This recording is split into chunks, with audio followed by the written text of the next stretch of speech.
Olá, tudo bem? Espero que tudo bem com vocês. Na videoaula de hoje, nós vamos discutir a segunda parte da expressão gênica, isto é, o processo de tradução. Bom proveito, boa aula! Expressão gênica ou como produzir proteínas.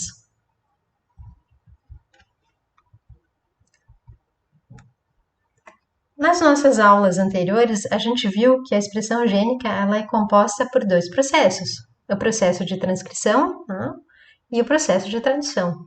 No processo de transcrição, a informação presente numa unidade de transcrição é transcrita em um RNA. Esse RNA ele pode ser de dois tipos principais. Um RNA não codificador,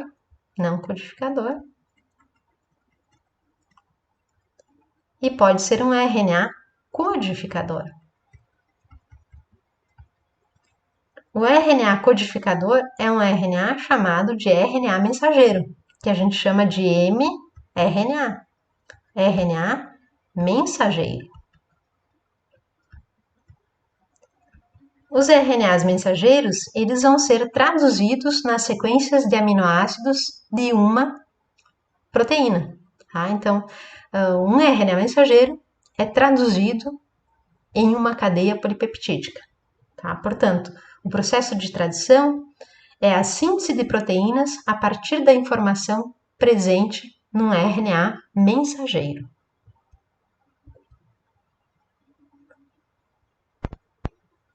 Devido à diferença entre bactéria e eucarionte, a tradução em bactérias ela vai acontecer praticamente simultaneamente ao processo de transcrição. Por que isso acontece? Em bactérias, o DNA ele está presente no nucleóide. E esse nucleóide não está separado do restante da célula. Portanto, a transcrição e a tradução em bactérias acontecem no mesmo compartimento celular. Não há separação espacial. Portanto, temporalmente, a tradução ela ocorre simultaneamente ao processo de transcrição, um pouquinho atrasada, obviamente. Então, no processo de transcrição, vocês têm aqui uma RNA polimerase, e no processo de transcrição a gente tem a produção de um RNA mensageiro, que a partir da sua extremidade 5' começa a ser traduzido. Então, a gente tem aqui vários ribosomos fazendo a tradução desse RNA mensageiro. Essa estrutura de vários ribossomos traduzindo um RNA mensageiro é chamada de polissomo. A gente já vai ver isso, Por contraste, nos eucariontes, nós temos a presença da membrana do envelope nuclear, da membrana nuclear. Isso separa temporalmente e espacialmente o processo de tradução do processo de transcrição.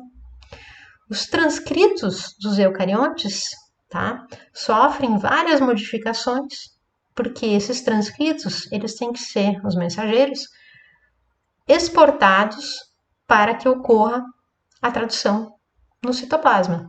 Então, a transcrição ocorre num compartimento celular e a tradução em outro compartimento celular. A transcrição acontece no núcleo dos organismos eucariontes e a tradução ocorre no citoplasma. Aqui nós temos uma porção de um RNA mensageiro, e a 5' desse RNA mensageiro, a extremidade 5' desse RNA mensageiro corresponde a uma região que é não traduzida, chamada de UTR. UTR 5'. Na outra extremidade, a gente tem uma outra região que também é não traduzida, chamada de UTR A3'. E no restante do RNA mensageiro, eu vou ter aqueles nucleotídeos que vão ter uma correspondência com os aminoácidos de uma proteína, para a qual o RNA mensageiro é codificador. Então, aqui a gente tem, por exemplo, 3 nucleotídeos AUG, né, que correspondem a um códon. Né? Os códons de RNA mensageiro são compostos por 3 ribonucleotídeos. Então, vocês têm aqui um códon AUG, um códon GGC e assim por diante. Então, vocês já podem estar intuindo que a informação presente no RNA mensageiro, ela é lida como códons, um códon do ladinho do outro. Essa sequência de códons vai ser traduzida numa sequência de aminoácidos presentes numa cadeia polipeptídica.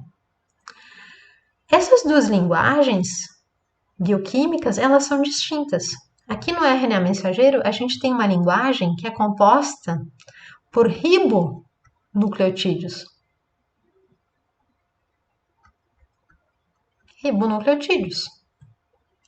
E nas proteínas, a gente tem uma linguagem que é composta por aminoácidos. 20 aminoácidos diferentes que fazem parte de proteína. Quem faz a correspondência entre essas 2 linguagens bioquímicas? Uma molécula adaptadora chamada de RNA transportador. Tá?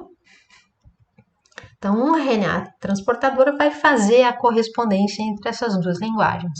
O que é um RNA transportador? É uma sequência de ribonucleotídeos, tá? E dentro dessa sequência, a gente vai ter 3 ribonucleotídeos, tá? Que serão um anticódon para o códon. Esse anticódon, ele faz pareamento de bases com os códons dos RNAs mensageiros. A correspondência é feita justamente por meio desse pareamento de bases. Um RNA transportador que tem um anticódon UAC vai portar um aminoácido metionina. Portanto, o códon AUG significa metionina. Um códon GGC significa glicina. Um códon UCC significa serina. E um códon AUC, isoleucina. Onde a gente encontra essa tradução? Na tabela do código genético. É essa tabela que mostra a correspondência entre um códon de mRNA. Então, na tabela do código genético, a gente tem os códons, que são códons de mRNA. E a orientação desses códons é de 5' para 3'. Então, olha só, o códon AUG codifica para metionina, tá? Primeira letra do códon é A. Primeira letra do códon é A. Segunda letra do códon é U. Segunda letra do códon é U. Opa. Segunda letra do códon é U. Terceira letra a gente vai encontrar em cada um dos quadradinhos. Terceira letra é G. Então, a gente tem aqui o códon AUG. Codifica para metionina. Portanto, né, os RNAs mensageiros são lidos como trincas. As trincas correspondem aos códons. Né, e as moléculas adaptadoras entre a linguagem bioquímica de um RNA mensageiro e a linguagem das proteínas, né, é um tRNA, tá? Bom, depois que eu tenho uma sequência de aminoácidos, eles precisam ser ligados, né? Quem vai fazer essa ligação entre esses aminoácidos, tá? É o ribossomo. Então, o ribossomo, ele vai fazer as ligações entre os aminoácidos, tá? O ribossomo vai produzir as ligações peptídicas entre os aminoácidos, certo? Por meio de uma atividade que vai estar presente lá na subunidade maior do ribossomo, tá? É uma atividade, tá? Que ela não é enzimática, ela é uma atividade que vai ser executada por um rRNA, um RNA ribossômico, tá? A gente logo vai ver isso. Características da tradução. Não existe correspondência direta, né? Não existe correspondência direta entre um nucleotídeo no RNA mensageiro e um aminoácido na proteína. O RNA mensageiro ele é lido como trincas. E essas trincas são chamadas de códons. Existe no código genético 64 códons. Né? Por que 64? Porque a gente tem 4 ribonucleotídeos, tá?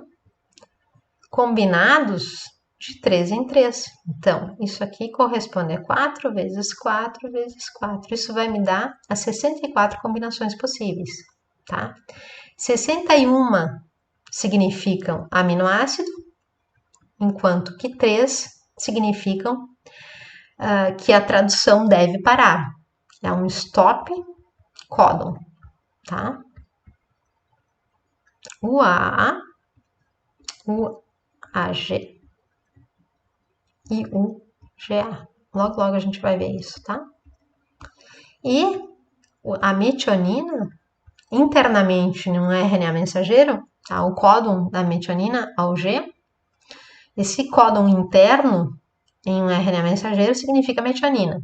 Mas esse códon AUG, perto da extremidade 5' de um RNA mensageiro, significa metionina, mas é uma metionina que é especial, é uma metionina iniciadora, tá? Certo? A gente vai ver isso com bem mais calma, eu só estou adiantando esse assunto. Os códons de um gene, por intermédio do RNA mensageiro, são traduzidos, portanto, na sequência de aminoácidos da proteína. Para isso, se utilizam regras específicas, chamadas de código genético. Né?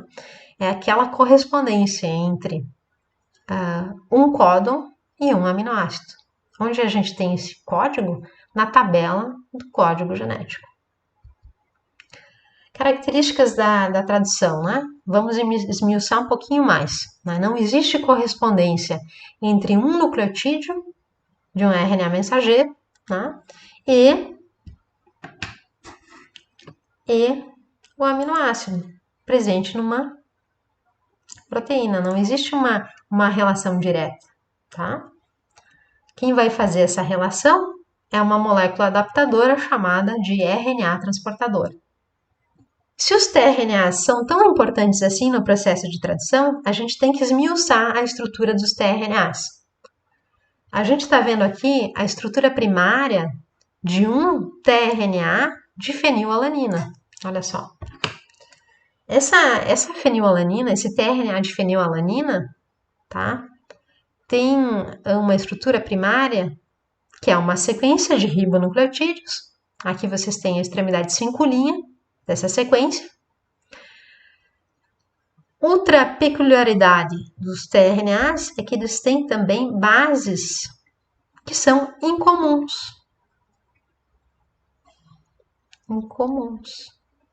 Como a D, que é uma base chamada de dihidrouridina. É uma base que foi modificada depois que o tRNA foi transcrito. Então, era uma base comum que foi modificada quimicamente e se tornou uma dihidrouridina. Outra característica dos tRNAs é a presença do anticódon. Tá? O anticódon tem uma sequência de 3 ribonucleotídeos e esse anticódon vai fazer pareamento de bases com o códon de um RNA mensageiro. Aqui vocês têm um outro exemplo de base em comum, tá? Que é a pseudouridina. Tá? Outra base em comum é a inosina. Tá? A gente vai ver ela daqui a pouco. E na extremidade 3', a gente tem essa sequência muito conservada, que é CCA 3', e é nessa extremidade onde a gente vai ter o aminoácido ligado. Então, vocês têm aqui a estrutura primária de um tRNA de fenilalanina. Aqui a gente tem a estrutura secundária, que é muito comparada com uma folha de trevo. Tá? E nessa folha de trevo, então, a gente tem a extremidade 5', a extremidade 3', onde a gente tem o aminoácido ligado. Tá? Uma das folhas do trevo é um braço do tRNA.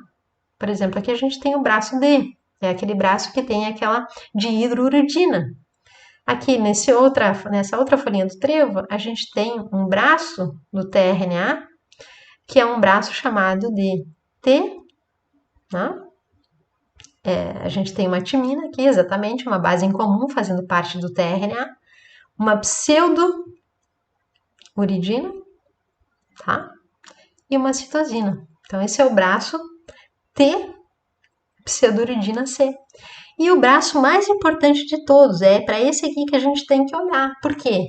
É aquele braço que tem 3 nucleotídeos, ribonucleotídeos, que são o anticódon, que vai fazer pareamento de bases, né, com o códon.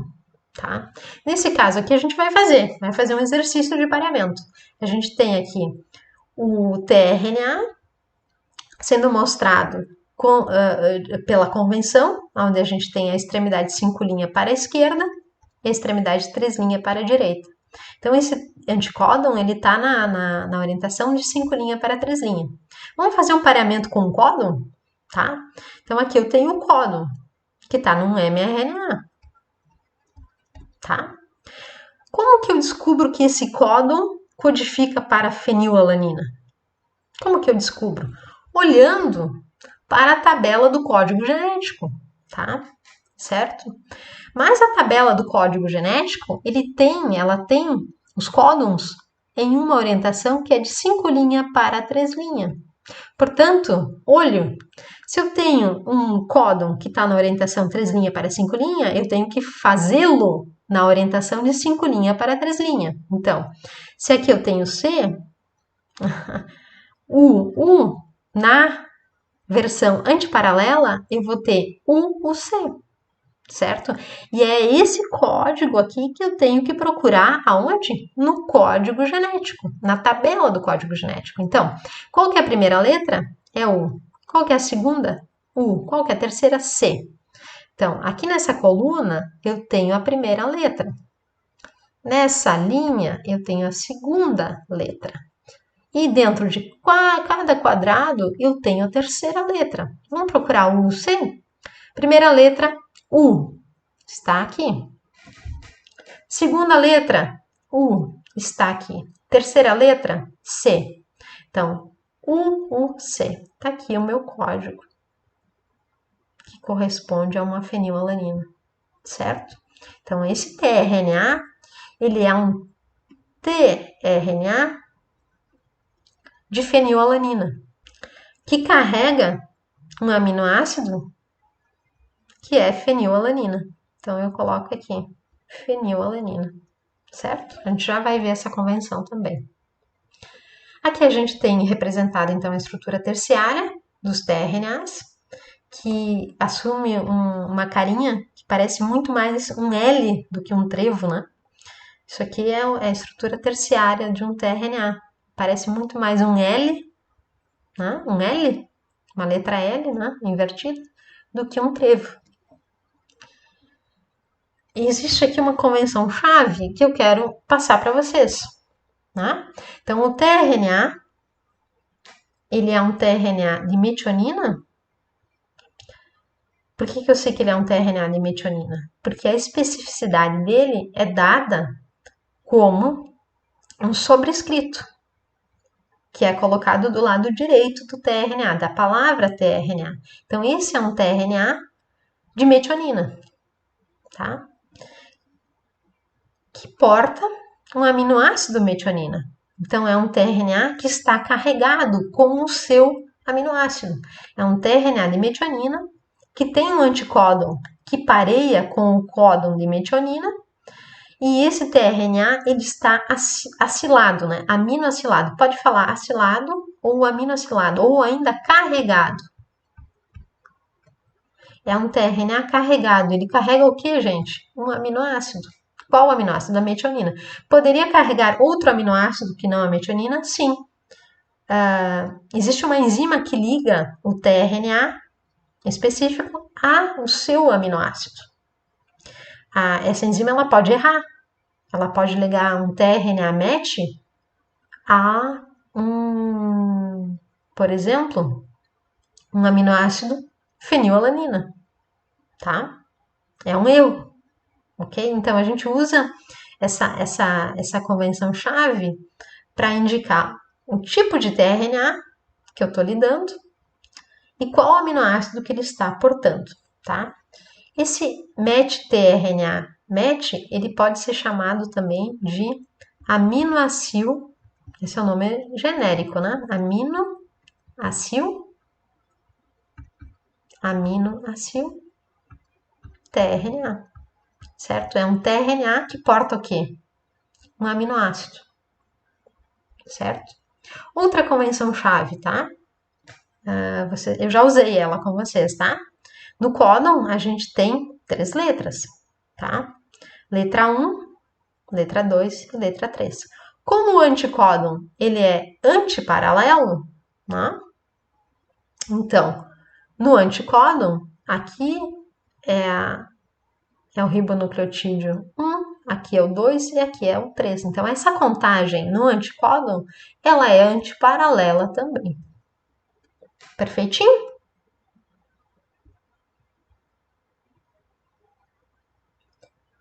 O movimento de vai e vem, e agora vocês vão rir de mim, permite que um tRNA reconheça 2 ou mais códons. Eu estou descrevendo aqui para vocês um fenômeno do processo de tradução que é chamado de oscilação de bases. Oscilação de bases. Estão lembrados que eu falei para vocês que se eu tenho 61 códigos para aminoácidos, tá? Teoricamente eu teria que ter 61 tRNAs, porque eu teria 61 anticódons. Mas isso não é verdade. Por quê? Por causa do fenômeno de oscilação de bases. Tá? A oscilação de bases permite que um tRNA reconheça 2 ou mais códons. Tá? Como isso é possível, prof? Tá? Vamos ver. Como acontece o fenômeno da oscilação? Aqui a gente tem um códon e a gente vai usar a nossa convenção-chave, né? Então, aqui eu tenho o primeiro ribonucleotídeo, o segundo e o terceiro. E o primeiro do anticódon, o segundo e o terceiro do anticódon. A oscilação de bases vai acontecer aqui, ó, entre a terceira base do códon e a primeira base do anticódon. O que é essa oscilação? Tá? É um pareamento de bases não convencional, tá? Que acontece na posição oscilante. Então, vocês têm aqui a terceira base, tá? É presente no códon como sendo U. O U, na terceira base de um códon, de forma, pareia de forma convencional com uma adenina do anticódon. Mas pode parear também com uma guanina e pode também parear com uma base em comum chamada inosina. Ok? Vocês podem ter também na terceira base uma citosina, que vai parear de forma normal com uma guanina, ou de forma diferente com uma inosina. A gente pode ter uma adenina e uma guanina nessa terceira posição, e a gente também vai ter pareamentos incomuns, tá? Tudo porque existe esse pareamento, né, que a gente chama de oscilante, tá? Bom, a regra oscilante para bactérias, ela é um pouquinho diferente do que aquela para eucariontes, tá? Vocês podem observar aqui, é só um detalhe. Deu para entender, pessoal? Por causa do fenômeno de oscilação, a gente não precisa ter 64 tRNAs diferentes, ou melhor, 61 tRNAs diferentes. A gente pode ter menos, e efetivamente a gente tem menos tRNAs presentes nas células. Bom, prof, eu ainda não entendi o fenômeno da oscilação, não tem problema. Vamos ver aqui, ó. Aqui a gente tem 3 tRNAs, tá? Que são de alanina, portando alanina. Mas a gente tem esse anticódon desse tRNA, o anticódon CGI, pareando com 3 códons diferentes, pareando com GCU, com GCC e GCA. Todos esses códons de RNA mensageiro codificam para alanina. Vamos ver o o código genético, ó, a alanina ela pode ser codificada por GCU, por GCC, GCA e GCG. Então, mesmo que os códons sejam diferentes, o anticódon CGI já é suficiente para responder para todos esses códons, se não para todos, pelo menos para 3, né? Para GCU, vamos botar aqui, ó, para GCU, para GCC e para GCA. Então, os códons presentes no RNA mensageiro, GCU, GCC e GCA, todos eles codificam para a alanina. Mas o anticódon CGI, ele é suficiente, né? E ele responde a esses 3, ele faz pareamento de bases a esses, né, com esses 3 códons de RNA mensageiro. Isso é o pareamento oscilante. Ele diminui a necessidade de ter RNAs diferentes no interior de uma célula. Tá? Bom, agora eu vou discutir uma coisinha um pouco diferente, tá? Eu vou mostrar para vocês o que são tRNAs isoceptores. Tá?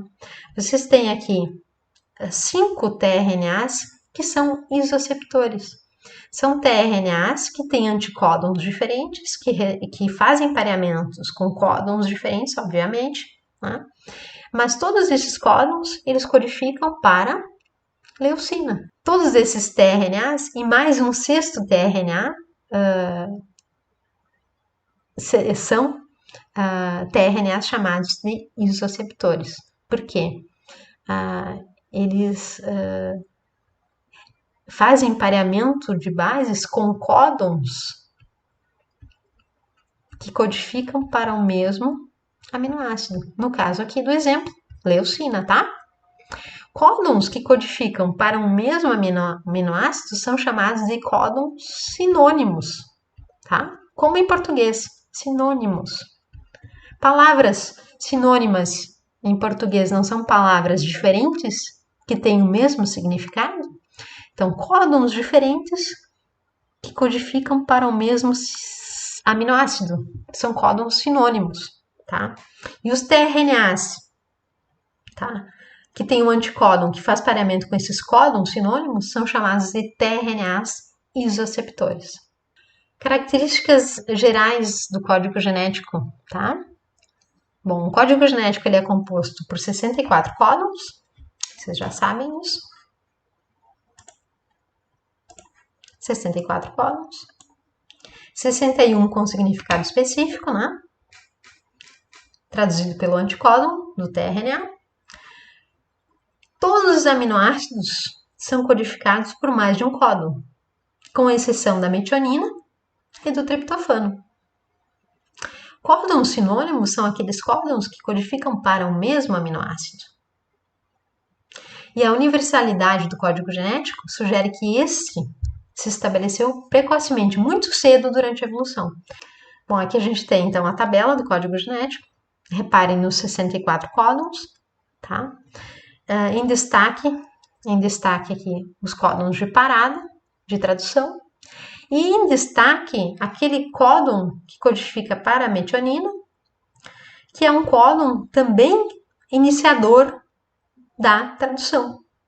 Então, lá na extremidade 5' de um RNA mensageiro, a gente vai ter um código ao G que, num contexto de sequência, vai ser um código iniciador. Mas, além de ser um código iniciador, ele também codifica para a metionina. Portanto, o primeiro aminoácido adicionado a uma cadeia polinucleotídica é sempre a metionina. Ah, mas, prof, o primeiro aminoácido de todas as proteínas é sempre a metionina?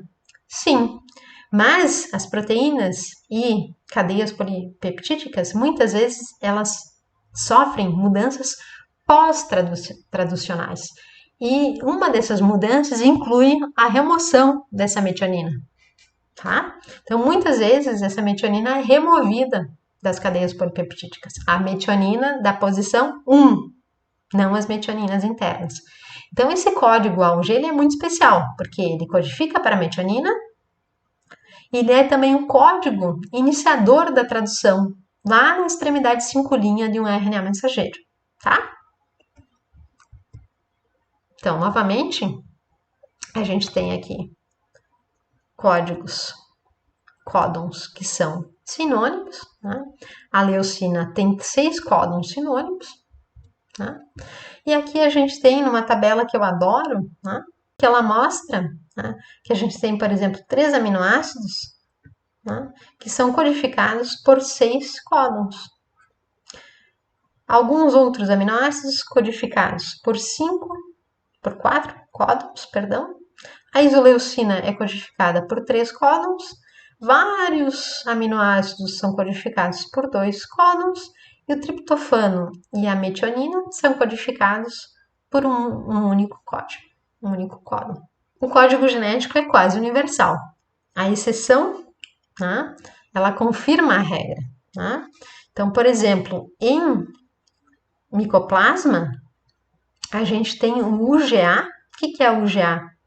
É um códon de terminação, né? Códon de terminação é UAA, UAG e UGA. Em micoplasma, tá? Que causa pneumonia em humanos, por exemplo, em micoplasma, a gente tem o UGA codificando para triptofano. Na tetrairrimena, né, termófila, que é um ciliado, um protozoário ciliado, e em paramécio, né, a gente tem os códons UAA e UAG, que também são stop códons, codificando para glutamina. Ok? E nas mitocôndrias, a gente tem várias exceções ao código genético. Tá? Bom, outras generalidades a respeito do código genético. É um código de trincas. Ele é redundante, né, porque a gente tem vários aminoácidos, né, sendo codificados por mais do que um códon.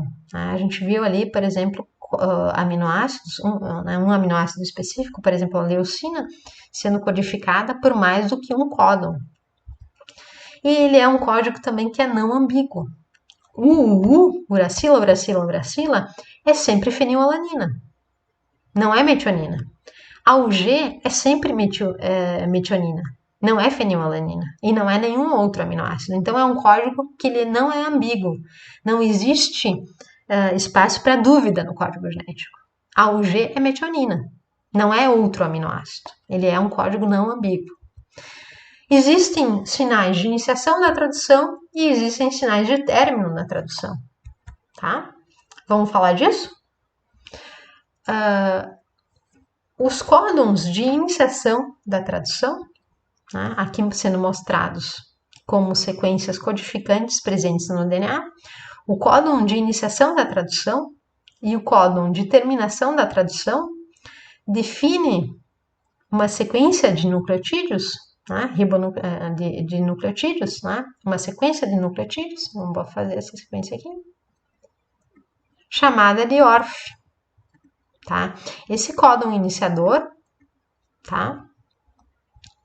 Ele define uma fase de leitura aberta. Tá?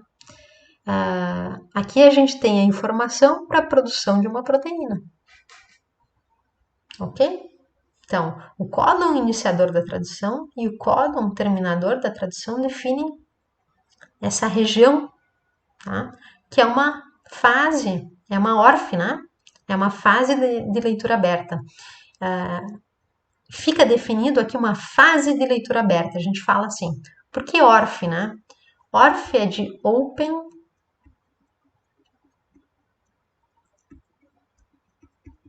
Reading Frame. Então, uma fase de leitura aberta, né? Ok? Essa fase de leitura aberta, ela é delimitada a 5' por uma UTR, 5', e a 3' por uma UTR, a 3', tá? Então, vamos ver isso? Então, aqui vocês têm o transcrito. Esse transcrito, ele vai ser lido. Ele vai ser lido do A ao G, aqui, ó, até o stop códon. Então, eu tenho aqui uma ORF, tá? Um módulo de leitura aberta, tá?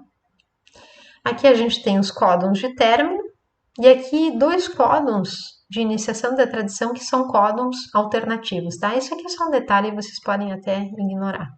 Bom, esse transcrito aqui, esse RNA mensageiro, ele vai ser traduzido, não? Então, vocês têm aqui o AUG determinando a metionina e os códons de terminação, eles não codificam para nenhum aminoácido. Eu não tenho aminoácido aqui, certo?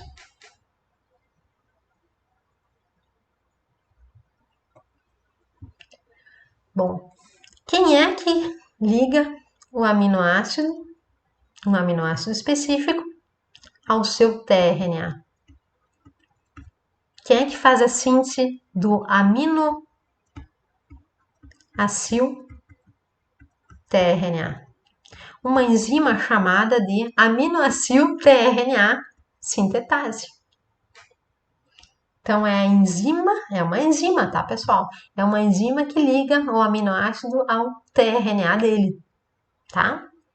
Essa reação de ligação, ou de carregamento, ou de acilação, aminoacilação, ocorre em 2 etapas, né? Dentro do sítio ativo da enzima, né? Na primeira etapa, a gente vai ter a adenilação do aminoácido. Isto é, a gente vai ter a energização. A energização desse aminoácido. Ele vai ficar ativado, ele vai ficar energizado. Depois que ele está energizado, a enzima favorece a ligação covalente entre o tRNA e o aminoácido. Vamos ver isso por um esquema, né, que é mais fácil de ver, tá? Olha só, a gente tem aqui um aminoácido, ele não está energizado, ele não está ativado, né? Então a enzima ela vai ativar esse aminoácido ligando a ele um ATP. Né? Nesse processo de ligação, a gente vai ter a liberação de pirofosfato, né? E esse aminoácido, então, ele vai ficar ligado, né, a uma adenina monofosfatada. Então, a gente vai ter aqui um aminoacil AMP. Então, é uma adenina monofosfatada, não é mais um ATP, é um AMP, tá? A gente teve liberação do pirofosfato. Então, esse aminoácido, olha aqui, tá aqui o aminoácido, tá? Ele ficou energizado, né? Ele ficou energizado. Reparem que o ATP ele é ligado à extremidade carboxil-terminal e não à amino-terminal. Bom, depois que o aminoácido está ativado, o que falta? Ligar ao tRNA. Então, aqui a gente tem a extremidade 3' do tRNA. Tá aqui, ó, a extremidade 3', ó. 3' OH. Vocês já sabem, conhecem essa hidroxila, né? Essa hidroxila aqui, esse oxigênio dessa hidroxila é um oxigênio reativo. É um oxigênio que é um nucleófilo, tá? Então, ele vai fazer um ataque nucleofílico à porção carboxil terminal do aminoácido. E a gente vai ter a produção de um aminoacil tRNA, que vocês estão enxergando aqui. Olha só que bacana. Eu tenho o tRNA carregado por um aminoácido, tá? Um tRNA que está carregado com um aminoácido. Perfeito? Bom, aqui eu vou ter um tRNA que tem um anticódon específico e ele vai ser ligado ao aminoácido, né? Ao aminoácido específico, tá? Segundo as regras do código genético, tá? Bom, se para cada códon eu tenho que ter, em teoria, um tRNA específico com um anticódon que faz pareamento com o códon, isso significa que eu tenho uma tRNA sintetase, uma aminoacil tRNA sintetase, para cada tRNA que existe. Então, olha só, eu tenho aqui uma tRNA sintetase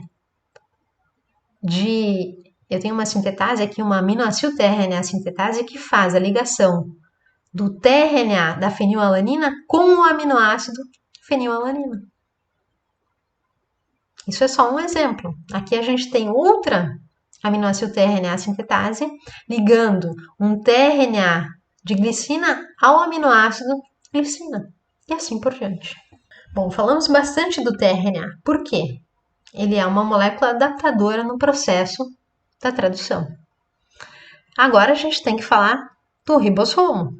A gente tem aqui uma foto, uma micrografia eletrônica, que foi obtida lá em 1955 por esse pesquisador, o George Palade. Tá? Ele fez essa micrografia e nela a gente consegue enxergar os ribossomos. Tá? A gente vai ver logo o que é um ribossomo. Aqui a gente só está vendo uma foto dele. Então, cada pontinho preto desses são ribossomos associados ao retículo endoplasmático. Tá? Portanto, aqui a gente tem uma célula eucariótica. Tá? Aqui outra célula eucariótica mostrando o retículo endoplasmático, tá? E os ribossomos. Isso aqui vocês devem ter visto na parte de histologia, né? Isso aqui é um corte de tecido de pâncreas de cobaia, né? O porquinho da Índia. Bom, o que é um ribossomo? O ribossomo é uma baita partícula, a gente viu uma foto dela. Mas quanto grande é, prof? Vamos imaginar aqui um DNA, dupla hélice. Ai, o desenho ficou feio, né? E vamos lembrar que a largura desse DNA dupla hélice, tá? É de 2 nanômetros. Um ribossomo tem 200 nanômetros. Tá? Essa altura aqui. Só para ter uma noção, mais ou menos, do tamanho do ribossomo. O ribossomo é um complexo, né, de RNA e de proteína.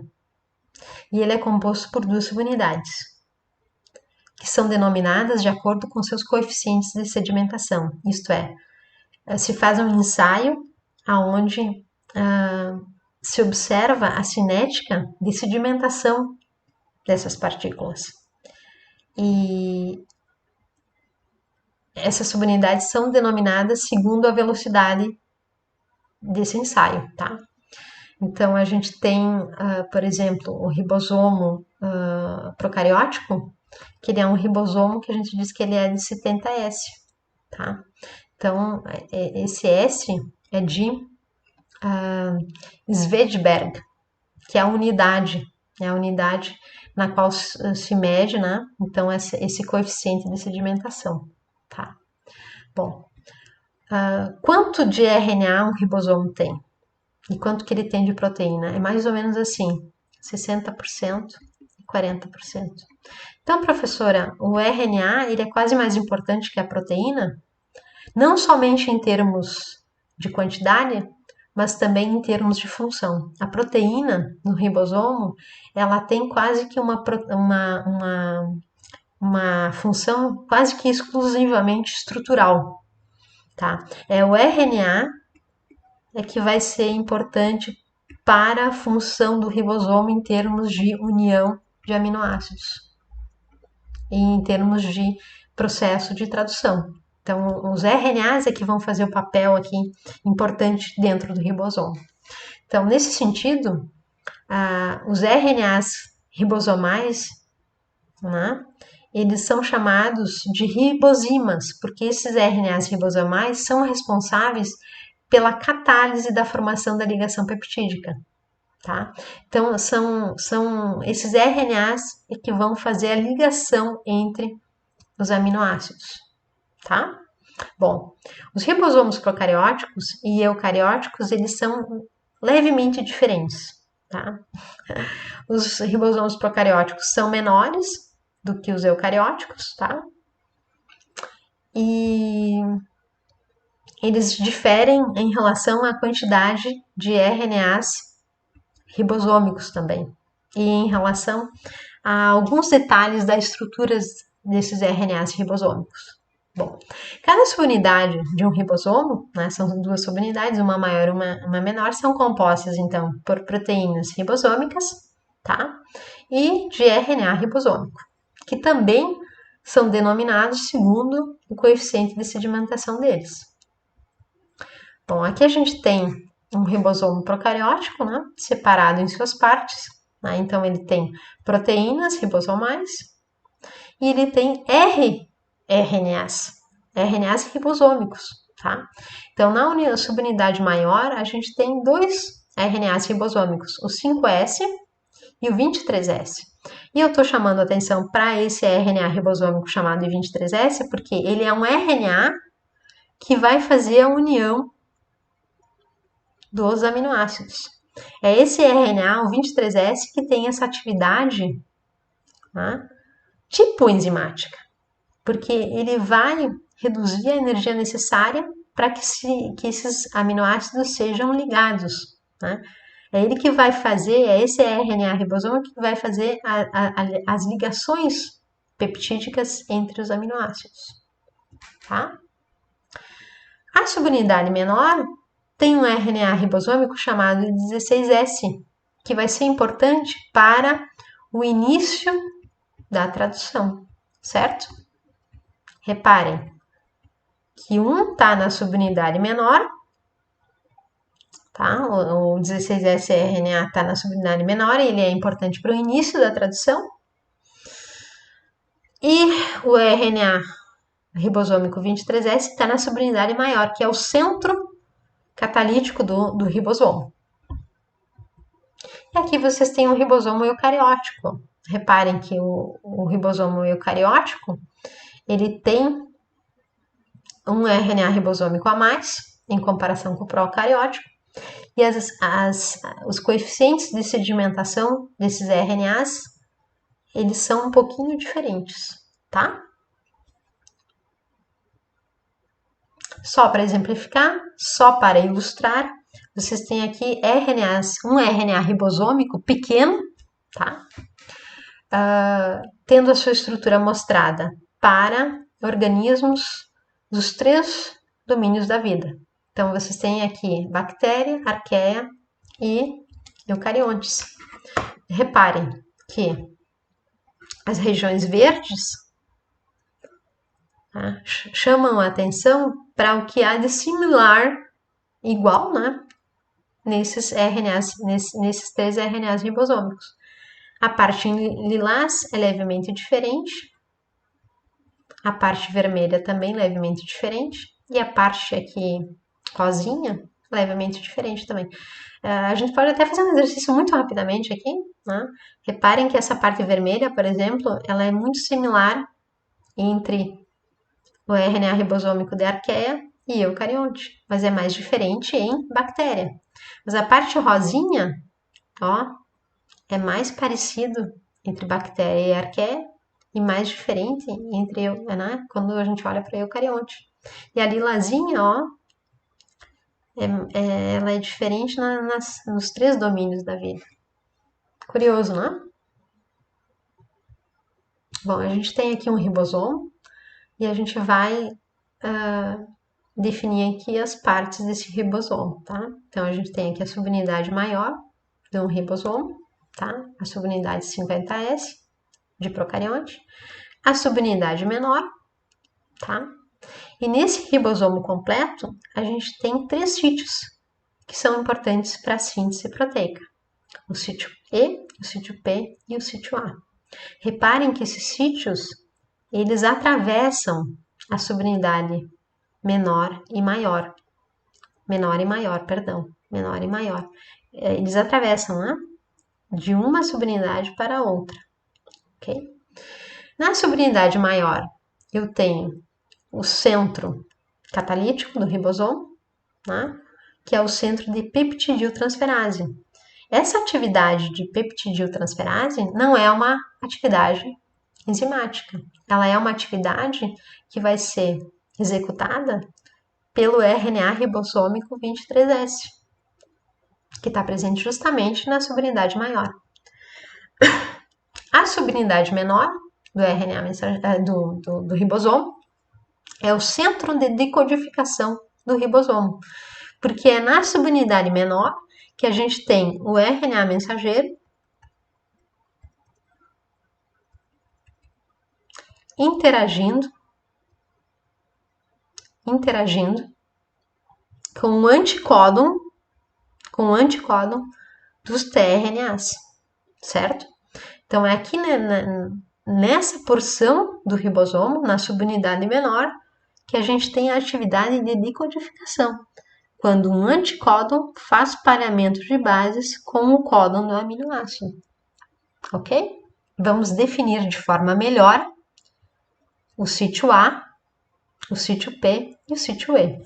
O sítio A é o sítio aminoácido, tá? E o sítio aminoácido, que tá aqui, ele recebe exclusivamente um aminoácido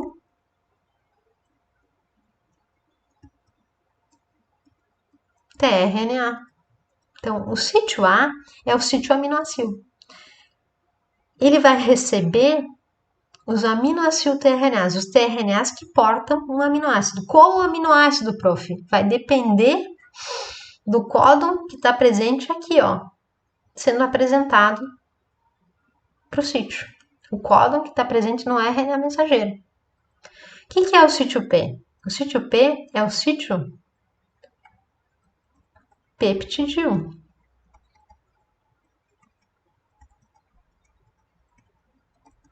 Tá? No sítio peptídeo, a gente vai ter a apresentação de um tRNA, que é um tRNA peptídeo. É um tRNA que porta uma cadeia polipeptídica, certo? O que PEP, esse PEPT remete vocês à ligação peptídica, né? Então, no sítio P, a gente vai estar entrando... Quem que vai estar entrando nesse sítio P? Sempre um peptídeo tRNA. É um tRNA que está ligado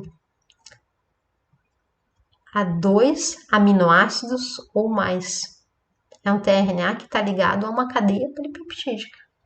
E um aminoácido tRNA é um tRNA que está ligado a um único aminoácido. Então, onde que entra o aminoácido tRNA? Ele entra no sítio aminoácido. Onde que entra o peptídeo tRNA? Ele entra no sítio peptídeo. E o que é o sítio E? O sítio E é de exit. O que entra no sítio E? Apenas o tRNA descarregado ou desacetilado.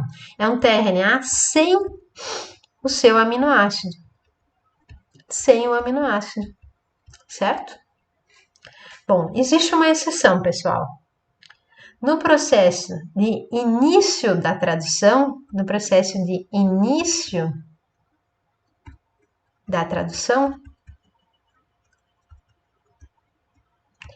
o sítio P não vai receber um peptídeo tRNA.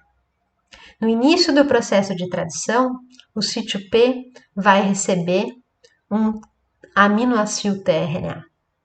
Tá? Então, no início da tradução, o sítio P vai receber um aminoácido tRNA. Por quê? Porque no início da tradução, esse tRNA vai entrar nesse sítio aqui, em resposta a um código de iniciação, ao G. Então, o tRNA portando uma metionina vai entrar aqui. E isso deixa o sítio A desocupado para entrar o quê? Para entrar o segundo tRNA da reação, né? Certo? Então, é bastante lógico o processo da iniciação começar no sítio peptídeo e não no sítio aminoácido, tá? A gente vai ver isso com detalhe. Aqui eu mostro para vocês a estrutura de polissomo. O que é um polissomo? Né?